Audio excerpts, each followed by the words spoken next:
ఈ మధ్యన సార్ చెప్పిన సామెత ఉంది కదా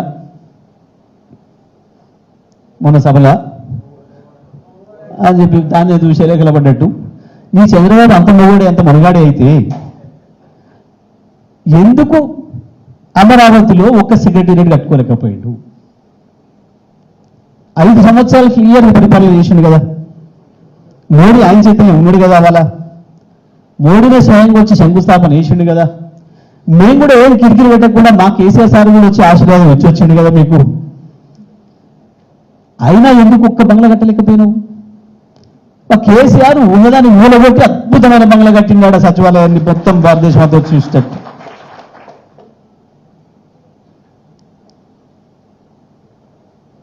ఏది మీ మునగంతనం? మహామేధావులు ఇంత పొడుగు సర్టిఫికేట్ రాసుకుంటారు, వాళ్ళకి వాళ్ళే సంతకాలు పెట్టుకుంటారు, ఇట్లా బేషన్ భుజాలు కొట్టుకుంటారు వాళ్ళకి వాళ్ళే. ఏమైంది తెలివి? ఎందుకు ఇవ్వాలని కూడా ఇంకా 6-7 గంటల కరెంట్ ఉంది ఆంధ్రప్రదేశ్లో.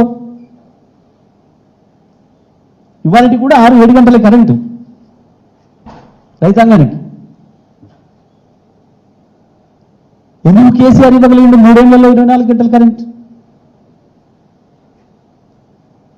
ఒక ఆంధ్రప్రదేశ్లో కాదు, గుజరాత్లో కూడా 6 గంటల కరెంట్ ఇప్పటికి కూడా రైతాంగానికి. 6 అంటే 6 గంటలు, 6 నిమిషాలు కూడా ఎక్కువయ్యారు, 6 సెకండ్లు కూడా ఎక్కువయ్యారు. ఆ రాహుల్ గాంధీ కూడా పెద్ద కార్యకర్త దొరికిండు మోడీకి కాబట్టి నడుస్తుంది కానీ వాళ్ళ రాజ్యం. కేసీఆర్ కనుక నోరిప్పడం మొదలు పెడితే మోడీ బట్టలు వేసిపోవడం ఖాయం. నేను కొట్టుకుంటున్న గప్పాలు రాయించుకుంటున్నవి మీడియాని భయపెట్టి, పొలిటికల్ కూడా భయపడుతుండే ఈడీలకు ఐటీలకు. ఈ మీడియా హౌస్ కూడా భయపడా?